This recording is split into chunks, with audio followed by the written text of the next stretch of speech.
practice. And Alex Jelmer-Berman lining up here inside the top 10. In fact, he lines up in 10th position. On the right, thanks to the fact that Ayrton Badavini lobbed it on the final lap. So poor old Badavini, robbed of a victory last year. So shame for him. And Liverpool as well. Ajahn Baez just not hooking the car up properly, eliminated very early, and that's unusual. He needs a good first race, because race 2 he'll be starting down towards the tail of the field. Right alongside him, starting just in front, Galatasaray, and hoping to plenty of Monza experience. He'll be hoping for a big result here. It's an all-French third row of the grid. Porto's Tristan Gomedy, and alongside him, Roma. So 2 French drivers with a good shot, perhaps at a podium here. Yes, indeed. Tristan showed a very good pace at the start of the weekend in the testing, so we'll have a look at him. Yes, he was just a little unfortunate in qualifying. The B group in qualifying, very tough indeed. And Julien Jus, first time ever in these cars. Not bad, row 3 for Roma. Well, Max Wissel, fastest of all in free practice, just couldn't quite replicate it when he got to the semi-finals, but he's got to be looking at a podium. Yeah, and he showed so much strength in the testing and in the qualifying that he will be looking at the podium, but he has to deal with Giorgio Pantano here, who has so much experience. He's been winning 3 times already here in GP2, so it's going to be a hard race. Yeah, and with the support of the crowd, Milan just 15 kilometers from Monza. He's going to be tough to beat, but this is the man that a lot of them will have come to see. Sevilla's Sebastian Bourdais, he really has got plenty of pace around here. So for Esteban Guerreri, our pole sitter, the start will be absolutely crucial. Trying to put Olympiacos into the lead out of the first chicane will be his #1 priority.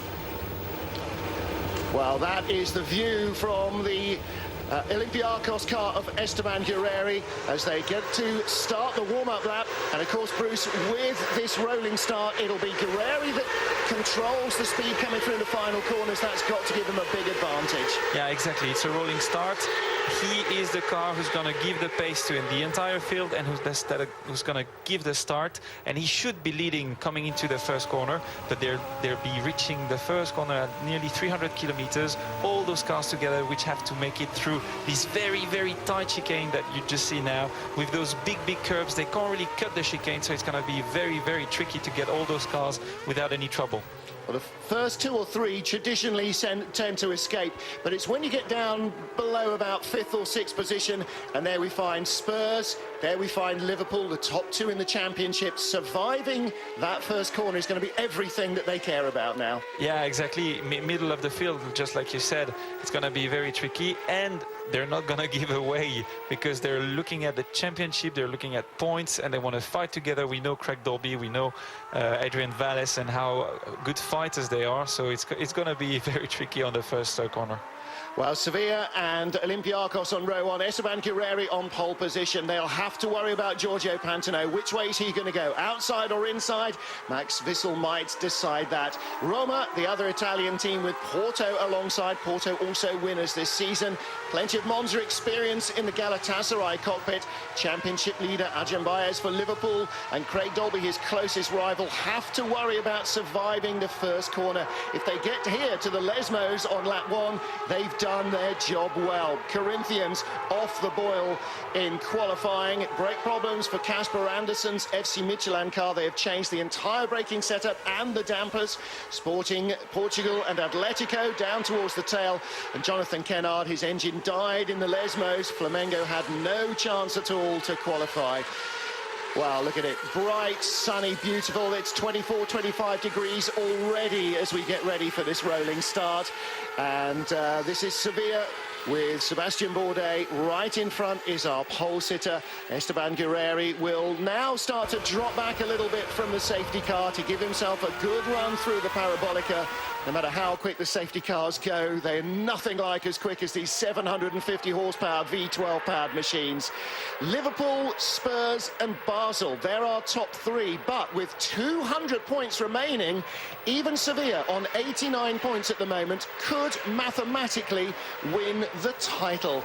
And with Bourdais in second place, Sevilla have got a good chance of jumping up the order at this first race.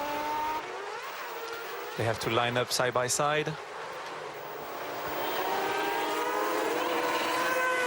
Getting ready for the rolling start of the first race here in Monza, round 5 of Super League Formula, being paced by Esteban Gireri. They were on the inside, running down to the first corner with Sevilla, and the lights go nice and early. Good, strong start from everybody, and it looks like coming in from row 2 of the grid, Milan going to the inside with Giorgio Pantano in the thick of it. Look, it's nearly 4 wide in front of Craig Dolby. It's 3 wide for the lead, and through goes Sevilla. So that's a great start for Sebastian Bourdais.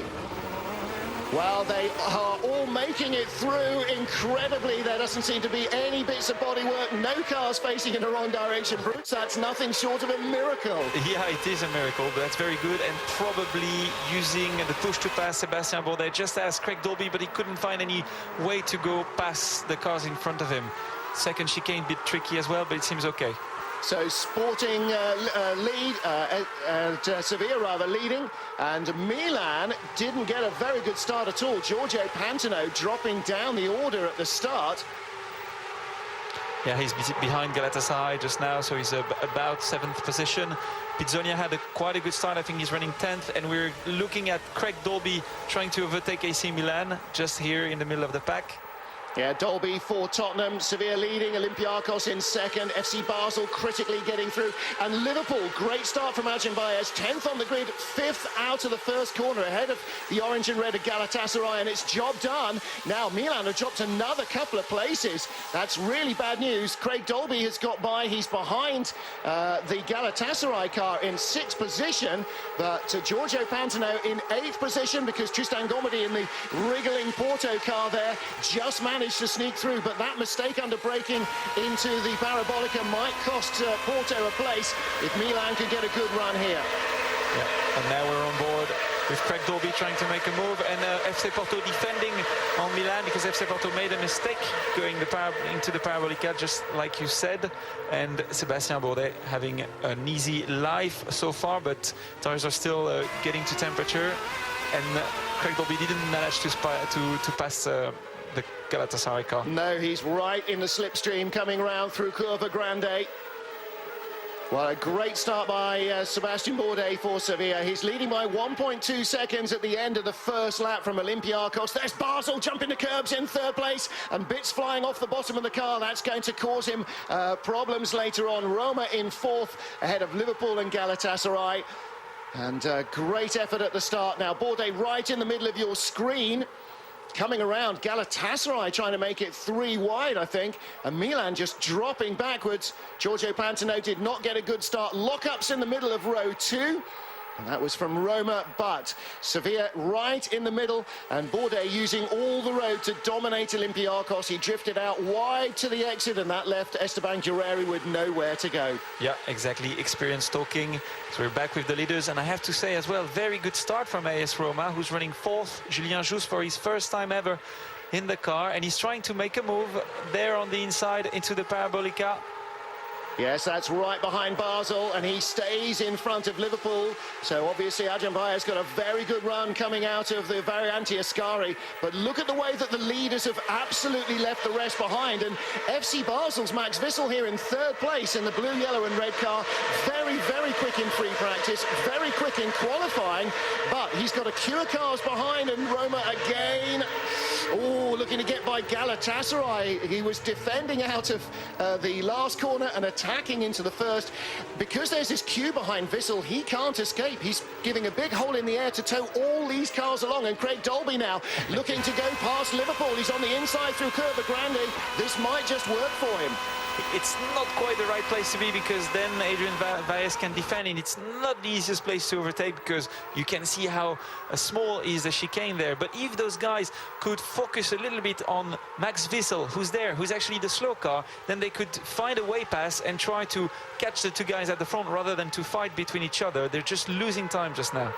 Well, from third down to about 15th place, all in this long, angry queue of buzzing cars, 750 horsepower V12 powered cars, and you can see them throwing up the leaves there as they come through the trees up towards the Variante Ascari. Sevilla and Olympiacos just under 3/4 of a second apart, first and second, and everybody else is in third. At the moment, first of those is Max Wissel for Basel, but you sense that it might not be too long before Roma, Liverpool, Spurs, Galatasaray, they're all moving up and down the order, and they're all desperately trying to get by. Yeah, exactly. I think that Max Wissel, Galatasaray, Hopintung and Julien Jousse are not fast enough, those three cars, and that's those three cars who are making the block basically.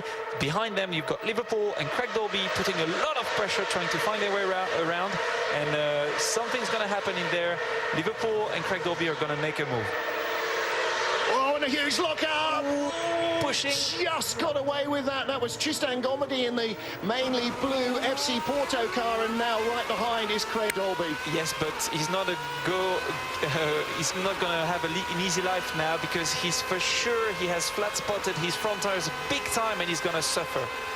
And he is really struggling here. Dolby clearly on the push to pass out of the first chicane and into the Roger. He retakes that position. So they are, it is, yes, absolutely. It's like small capacity motorcycle racing. They're going up and down this long queue of cars at almost every corner. Basel still third, Galatasaray fourth, Roma, Liverpool, Spurs now up into sixth position and into seventh ahead of Porto. And then a little further back, there's Rangers, John Martin towing up behind Gomedy and slowing down. Was that Milan? I think it was Milan or Michelin. I'm not so sure, but you're going to see Tristan Gomedy as well dropping back, because he destroyed his two tires, front tires, and he's going to have vibration. He's not going to be able to brake late, and I think it was Michelin who was dropping. Yes, Casper Anderson had problems with the brakes in qualifying, and certainly Giorgio Pantano struggling here as well. A little battle there behind Rangers, and around the outside through the parabolica goes Antonio Pizzonia. That's a fantastically brave move. Fantastic, amazing move around the outside into the parabolica. Oh, and Roma, look at the speed. They're going either side of FC Basel. It's going to be three wide. Roma go one side, Galatasaray the other. Max Wissel down to fifth, Roma up to third, Galatasaray fourth, Basel down to fifth place, and Craig Dolby is in sixth. Now that was Pizzonia jumping the curbs there across the inside, I think, for Corinthians, so he will serve a penalty for that, and he's picking up another place. Oh no, he's giving it back there to Tristan Gomedy in Porto. He didn't want to give it back, but he didn't have a chance. He had to, because otherwise he's going to have a we're going to have a replay from AS Roma using the push to pass. You see the speed difference in the straight.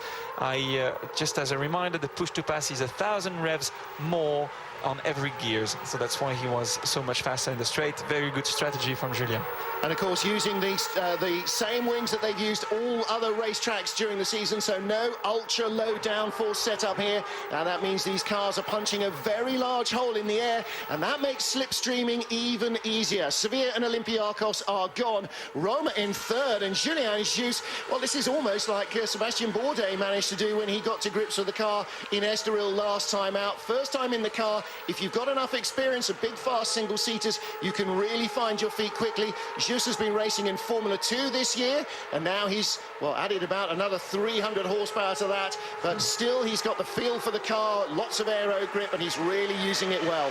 Yeah, he's doing very well indeed, even a bit better than Sebastian when he first got to the car, but I would say stepping down is always a little bit more difficult than stepping up. Oh, the push to pass. Liverpool trying to make up 2 places, went straight by Craig Dolby's Spurs car. And around the outside, he manages to overtake Max Wissel. Fantastic Liverpool overtaking 2 cars, but it's going to be tight and coming out. Don't forget, these are the top 3 in the championship. Liverpool now jump ahead of Basel and Spurs. That's just sensational stuff. Wissel trying to go around the outside for Basel. He's recovered from the mistake a couple of laps ago. Don't forget, this is the battle now for 6th position. So Liverpool starting to make progress. Sevilla and Olympiacos pulling away fast. They're over 7 seconds clear of Roma at the beginning of that lap. That's an enormous margin. So those 2 are gone, and everybody else really is now battling for 3rd. Look at the red car of Liverpool. Threads inside Craig Dolby. Contact as well as he goes around Basel. Fantastic. Amazing move. I didn't think he was expecting to overtake 2 cars, but he just got there with so much momentum that he had to go around the outside, and he manages to overtake Max Wissel at the same time. I think you're absolutely right. He could not stop himself. He was just going so quickly. There's Sevilla and Olympiacos, and Esteban Guerreri staying right with Sevilla's Sebastian Bourdais. So it'll be interesting to see when they go into the pits. And Julien Jus out on his own in 3 now, ahead of Galatasaray and the fast approaching Liverpool. Wants a good race. So sweeping out of the Rogier and around the first of the Lesmos. This is just electrifying. We were expecting great racing because of the push to pass, and particularly because of the lot of drag that these cars are creating with the big rear wings and all the gurneys that they use on the tighter circuits as well. And we have been rewarded with some fantastic stuff. Looking here at Galatasaray in 4th, and there is Liverpool in 5th position with David Hales on the pit wall watching the progress of our points leader, Adrian Valles, and he is now homing in on the back of the Galatasaray car. He needs a good run here through the Parabolica, and he may well be pushing to pass down the straight. Yes, indeed. I think he didn't use it on the last 2 laps, so he has a push to pass to use. And so far, the fastest car on track is Sevilla, then Olympiacos, but AS Roma, Julien Jus running 3rd, being very fast as well, as we're now looking at the middle of the field. Nothing happens between Galatasaray and Liverpool. Still looking at where he could make the move, studying his opponent just in front of him now. Looks as though Galatasaray just a little earlier off the corner there on the throttle. Ho Pin Tung, he is lying in 4th place at the moment. A Chinese driver with plenty of experience at Monza. He's raced here in just about every category he's done.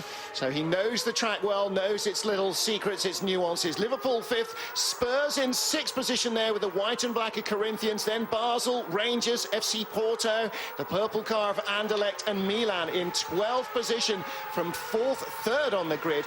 Not what Giorgio Pantano wanted.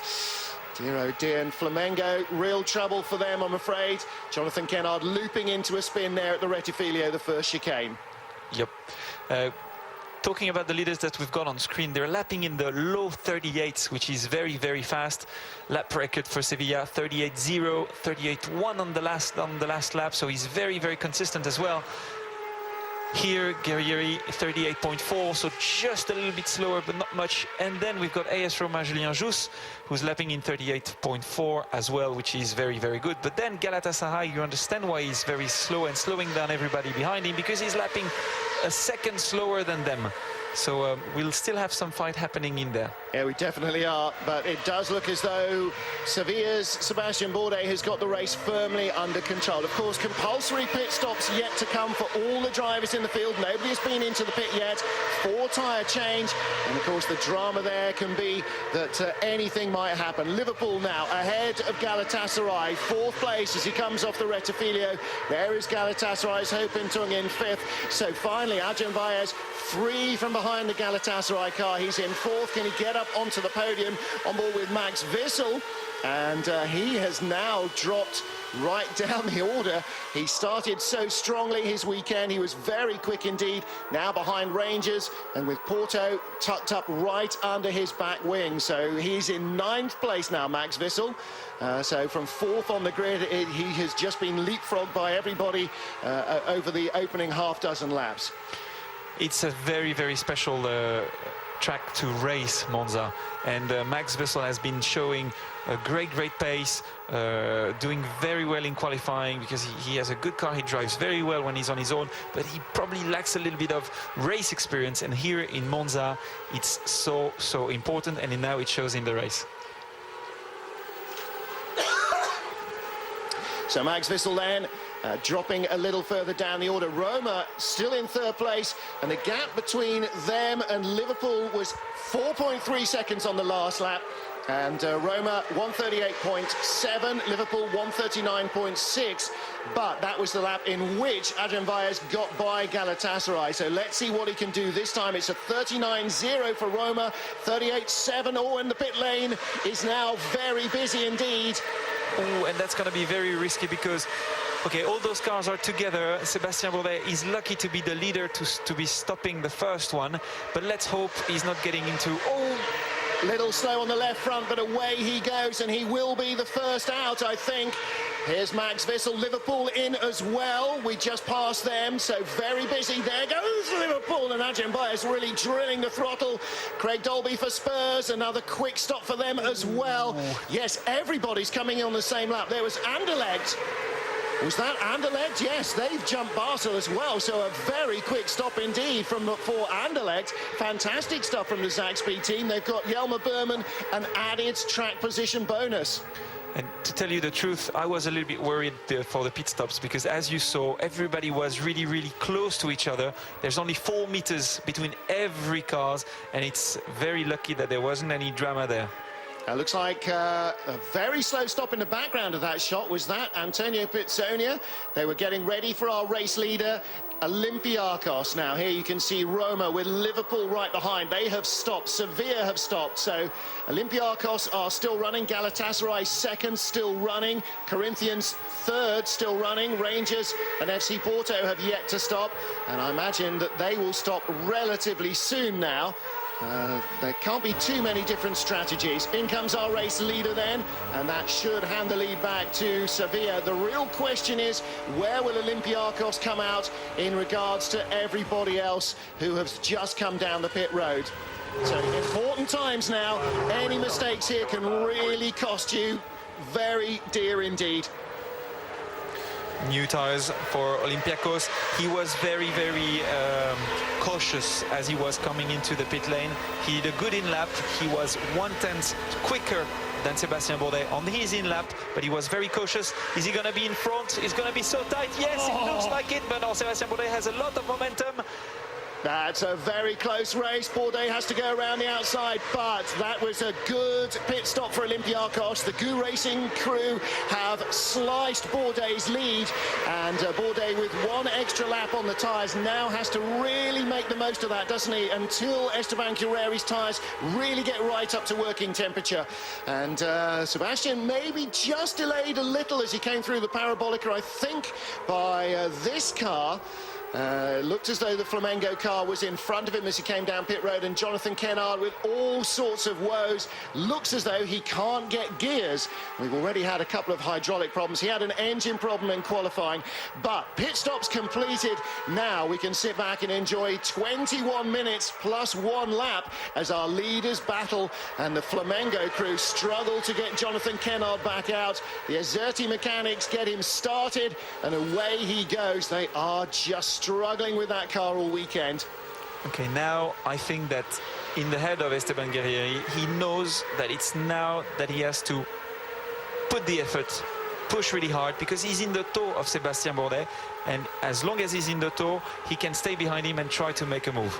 Oh, now then, we didn't see where this happened, but that's a major drama, I'm afraid, for Sporting Lisbon. Pedro Patiz's car is pretty heavily damaged, and he's out, as you can see. Warren Poles down there in the pit lane. We'll try and get him to catch up with Pedro and find out what happened. But that looks to me as though he's gone off maybe Curva Grande or possibly at the Roggia and hit the wall on the outside. Olympique Lyonnais are in the pit road as well. So Nelson Panciatici looking for a good quick stop. Both right side tyres. Oh, you can see the dramas, and that was Antonio Pizzonia, I think. Let's catch up with Warren Poles, see what he's got for us. Well, on got the Sporting Portugal car in front of me, and it is in a right state. It's clearly not going anywhere. There's a lot of people standing around scratching their heads. Pedro's nowhere to be seen at the moment. I've just had to run down from the other end of the pit lane. But I will try and get hold of him and find out what's happened there. But that, for him, is over for this race. Well, he managed to escape the gravel trap. I'm thinking that it's somewhere here. Maybe he's just bounced off the curb on the inside and glanced off the wall. But you don't glance off walls at the sort of speeds you're doing in Monza without any damage, do you, Bruce? No, you don't. You can't go out, and those cars are both very strong and fragile at the same time. You can push really hard on them, be hard on them, but you can't touch anything. Right behind Spurs, good battle going on here. Spurs got ahead of Galatasaray at the pit stops. There's Corinthians, Antonio Pizzonia and Elect as well benefited, and Roma in front of Liverpool as they were before the stops. Still they are just closing up. Adrian Baez closing up on Julian Jus. He's going to find it hard to get by. I think Jus will not want to give away any positions. FC Midtjylland still leading, have yet to stop. Atletico Madrid now will inherit the lead as FC Midtjylland's Casper Anderson comes down pit road. Oh, and Galatasaray really under pressure from Antonio Pizzonia. And again, we talked about Ho Pin Tung with plenty of experience here, but Pizzonia has got plenty as well, and he's got a bit of pace in that Corinthians car as well. So Tung needs to really watch his mirrors carefully. He's so aggressive, but he has to defend now, Antonio Pizzonia, because behind him, FC Porto, PSV Eindhoven has used a push to pass, but it didn't work. No, he didn't. So that's the battle for ninth. Corinthians ninth, and Elect, in fact, it is in 10th. And we're with Max Wissel in the Basel car, down to 11th place. This has not been a happy race for him. FC Porto in 12th, and that's really bad news as well. Running up in the top half dozen before the pit stops. Rangers 13th position. Oh dear. And Milan, well, they're out of it. Flamengo out of it. And Sporting Portugal, we saw why they're out of it. But Giorgio Pantano, clearly for Milan, is really out of the running as well. Let's catch up with Warren, see if he's got Pedro Patiz to talk to from Sporting Club de Portugal. Well, I managed to find Pedro. He was in the garage. He not a very happy man. The problem that he had was he was coming into the pit lane for his pit stop behind Tristan Gomendy, who braked a lot harder than he was expecting. The result was he went into the back of Gomendy's car. Gomendy was able to get out again. Patiz's race ends here in the pits. He doesn't think it's a matter for appeal or anything. He held his hands up. He said it was my fault, but I wasn't expecting him to slow down that much. Well, that's a bizarre accident, but you already touched on the potential drama of the pit lane. And of course, the speed limiter, you want to hit that at maximum braking. You want to carry every fraction of a second of pace you can on the pit entry road. And you can get caught out like that if you're close behind someone else. Yeah, it's true. You want to be in as fast as possible, trying to carry as much speed as possible, as we're looking at. Now, this is PSV's Carlo Van Dam. Yeah, Carlo Van Dam, who's been struggling over the weekend, and you want to be as fast as possible into this pit lane to gain any time really on your opponents, and it was a strange mistake from Pedro Patiz. Coming back at is he gonna manage? Yeah. Yes. Gives the clutch, gets the car running. We just had a look at the leaders, and in front of the leaders was Atletico Madrid, and Atletico Madrid is gonna be lapped, and I just hope that nothing is gonna happen there at the front. We're back into Max Wissel's car, but let's hope that in front of the leaders, Atletico Madrid is not going to cause any trouble. Yeah, Maria Di Veloto for Atletico, and there you can see the PSV car coming out there right with her now. And it's her, and she's in front of Sébastien Bourdais, and she didn't let him pass. He's lost some time now. He's got Olympiacos getting closer. Esteban Guerreri will have been praying for this when he saw that they were catching somebody. He'll have been praying, do not go in the pit lane, do not go in the pit lane, just hold him up for a little bit until I can get closer. Bourdais sweeps around the outside of the Parabolica, and Maria Di Veloto stayed on the inside line, trying to stay out of the way. They're obviously running a much longer strategy on the tyres, but now Olympiacos get a chance to slingshot up behind, and for Esteban Guerreri, this is a chance to close down even more. Look how much closer he's getting to Sébastien Bourdais. He might be looking to the inside to try and take the lead. Bourdais sees the danger. Atletico on the outside. This could be real disaster. And Maria Di Veloto runs over the curbs and comes out right in the middle of the lead battle. What is she doing? And she nearly has Olympiakos off. That's Esteban Guerreri just recovering as he's eased out onto the grass. Maria Di Vallota really not in any way in the part of this battle, although she is leading the race because she hasn't stopped.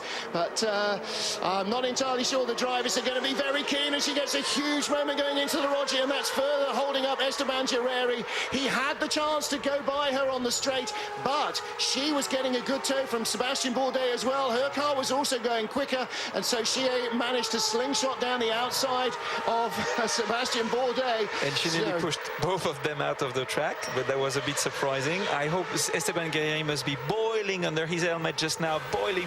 He's going to tell her after the race, I think. I think it'll be a word or two, very, very short syllable words that he's going to be using. And the same with Sebastian Bourdais as well. They've now left the Atletico Madrid car behind them, but look at the gap.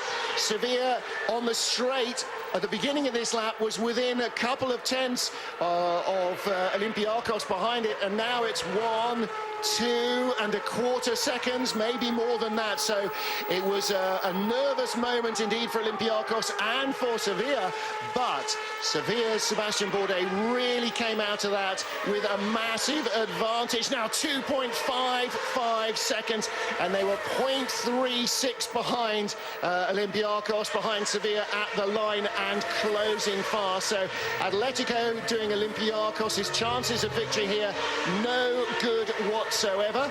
Roma in fourth until Atletico stop, and then they will move up again into a podium position. And Atletico Madrid, in fact, are on pit road now, but perhaps a lap too late for everybody else's liking.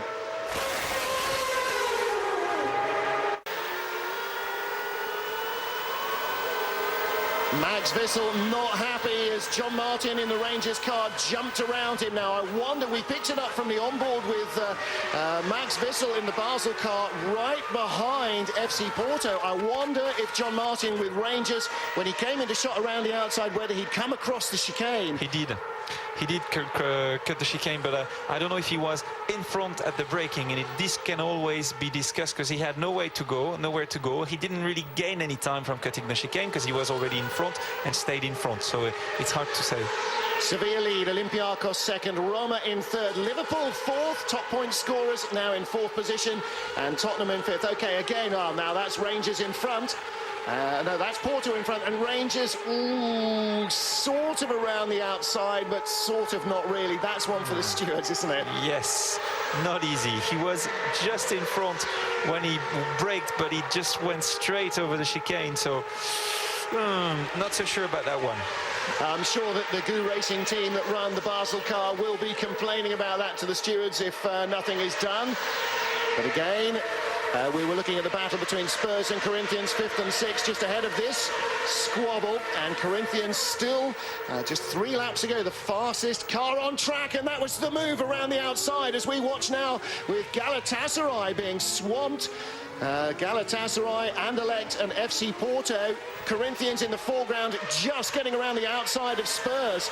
And here comes FC Basel's Max Wissel. That's John Martin in the Rangers car. He's going the long way around the outside of Curva Grande, and that extra few meters just shows he loses his overlap. But now he's on the racing line. He's got the clean, the sticky side of the track, rather, not the dirty side to brake with, but still can't get by. Yes, it's too tight. He has to go in the inside if he wants to make a move in the second chicane. Around the outside, it doesn't work. And John Martin let him pass. Okay. Yeah, he had the information on the radio. He did cut the chicane, made an advantage, and they saw it was under investigation. Yeah. He let him pass. That's the easiest way. Very sensible, because now he gets a chance to attack again. If you have to argue it in the stewards' room and they don't agree with you, you don't get a chance to try and fight for your place back. So that's a sensible decision. Behind Liverpool there now, Corinthians up to 5th place. So he did that again around the outside in the first corner. And the battle out front is getting tighter as well, Bruce, because Olympiakos setting some really quick time. Just have a look at this again. Well, again, that was a bold move down the inside to get by the Galatasaray car from Anderlecht. So Jelmer Berman sticking to the inside line. And again, Rangers still battling with FC Basel. Maybe a move from FC Porto and Galatasaray. I know he's a little bit too far, but he's getting closer under the braking. Nope, no move there. Just steady, waiting for another chance. Just what I wanted to say is that it's a real shame what happened earlier on between the leaders and the back marker, because now Olympiacos for the last 3 laps is lapping about 3/10 quicker than Sevilla. So actually Olympiacos is quicker than Sevilla now, and we could have had a fantastic fight. The quickest car on track is this one, Corinthians, with a 36.86. So every lap is lapping extremely fast. But we're back with the leaders, and we can see Sébastien Bourdais at the front, and Olympiacos now just behind him, being 1.8 seconds behind, and he was 2.6, so he made nearly a second. And I'm not sure it's 1.8 seconds anymore. Well, I think it might have come down a little bit from them, because you're right, Sevilla, and to my eyes, as an untrained observer, it does look a little like the Sevilla car, particularly as we watch it there through a sky. It's just a little uncomfortable, maybe starting to move around more than Sébastien Bourdais would like. Let's take a look at the lap times here. Sevilla 136.9, but no, Olympiacos 137.0, so dropping back a fraction, gap goes out to 1.9. But look at that green logo there for the throttle. If you're not hard on the brakes here, you are hard on the throttle. For over 75% of the lap distance, full throttle in these cars, using every one of those 11,000 RPM all the way up through the gears, with the V12 screaming right behind your ears. This is a very quick circuit for these cars. Yeah, extremely quick circuit. The average speed is over 220, and let's remind you that there is 2 corners in first gear, so that shows how much at high speed you travel. And there is FC Porto Tristan Gomendi making a move around the outside Galatasaray using the push to pass, and it's probably going to stay in front. Yeah, that's a move for 8th position, so Porto move up to 8th. Sevilla and Olympiacos, that's our top 2, less than 2 seconds apart, and the gap seesawing as first one, then the other goes quicker. Roma in 3rd, Liverpool 4th, Corinthians in 5th, and closing 2.7 behind Liverpool on the last lap, but 1.6 seconds quicker on the last lap than Liverpool. So Adrian Baez in 4th place will have Antonio Pizzonia breathing down his neck very soon. There's Roma in 3rd place, Julian Jus at the back of the straight, coming off Variante Ascari as the leaders are getting onto the brakes to go into the Parabolica. There is Liverpool. Looks like he's responded then to the threat from Corinthians, because Adrian Baez closing up a little bit on Roma. It was 1.48 on the last lap, the gap from 3rd to 4th place. Let's see what the Liverpool car has found. I'm sure the driver's finding the balance of the car changing as the fuel load lightens and these new tyres wear a little bit more, Bruce. So we might see cars that were quick looking less so, and cars finding a bit more pace as the race develops. Well, yes, I think for most of the cars, what's happening, apart from Julien Jus who's struggling with traction, is that when the fuel load drops down, the cars are getting easier and easier to drive, and faster and faster. The rubber is not on their tires anymore, but it's getting on the track. So basically, it's going to go quicker and quicker. Well, Julian Jus, that big slide may well have cost him. He was 1.5 seconds ahead of Liverpool in their battle for 3rd. But the question now is, we're 29 thousandths of a second. I think it gaps possibly a little more than that at the moment, but that's certainly not the 1.5 seconds it was at the line. And just that big oversteering moment, that's cost him, in the end, probably a good half a second just from one slide, because he loses all the acceleration out of the corner for so long. Yeah, he probably gains a little bit because he was very early initially on the throttle, so he probably gains 2/10 there and then loses about half a second, as you say. So overall total is probably a loss of 3/10. We're going to see that on the line. Looks very dramatic, but he'll be cursing as the revs soar and the wheels spin, because that's not fast. If you're spinning the wheels, you're not going quickly. Sevilla leading, Olympiacos 1.7 behind, so Olympiacos taking 4/10 out of the lead again on that lap. It's yo-yoing back and forth between the two of them with 3 minutes and 50 seconds remaining, so it'll be another 2 laps plus the final lap. And Corinthians again quickest, another new lap record, and closing up on Liverpool in the battle for the final podium spot.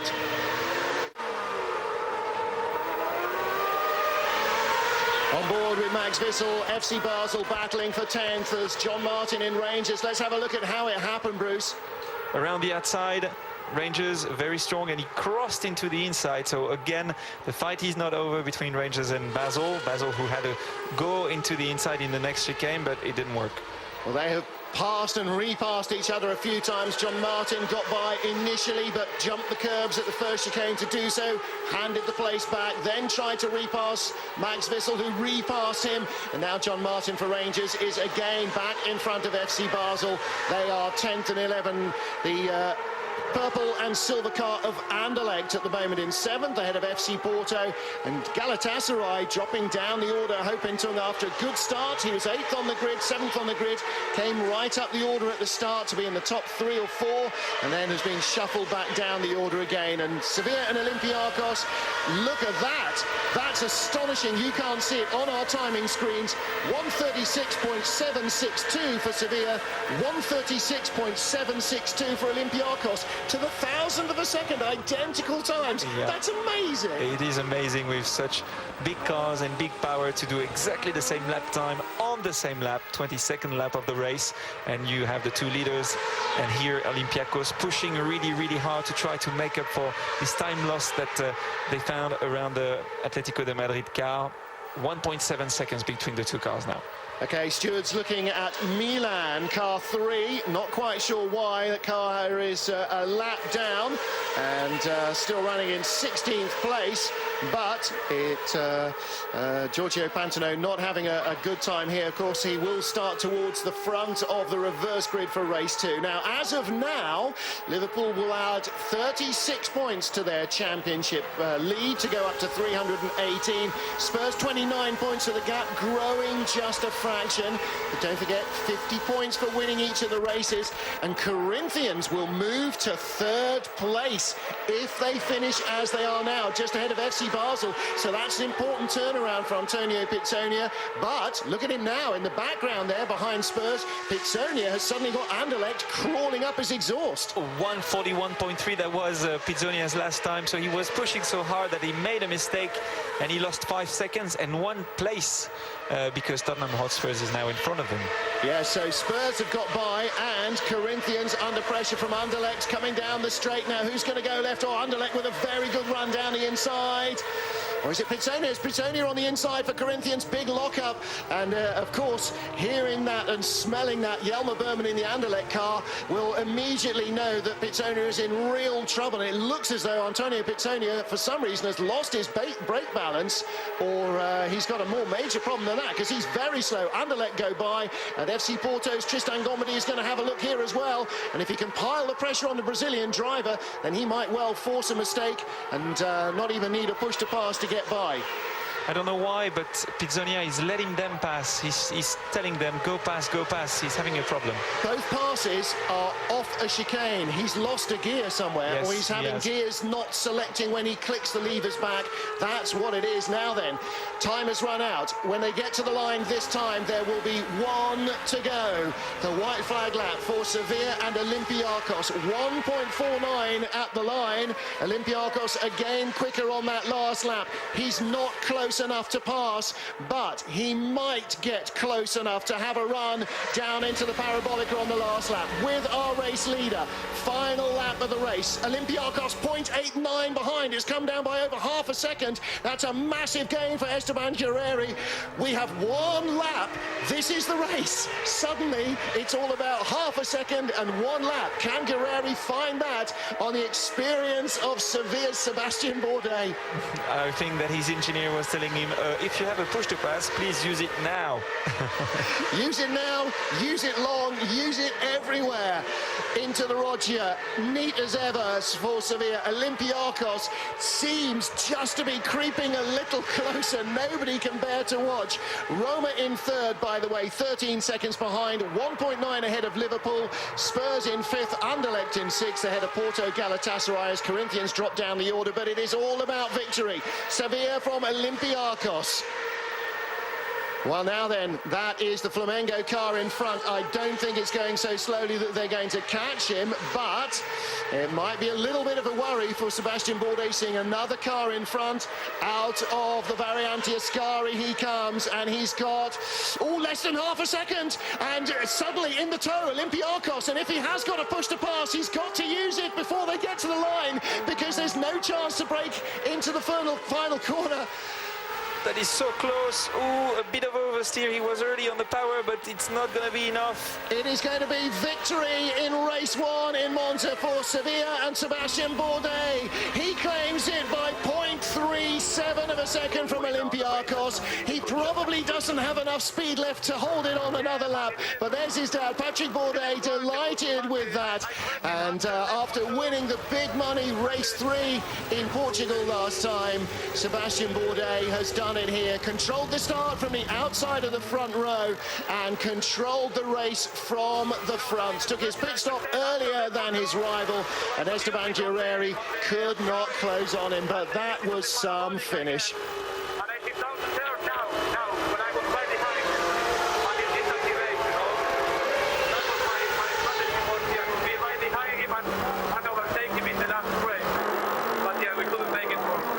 Yeah, I think Esteban Guerreri was just talking to his engineer and telling him what was happening on the last lap, and that he had, I think, one push to pass left, but he couldn't make it quite.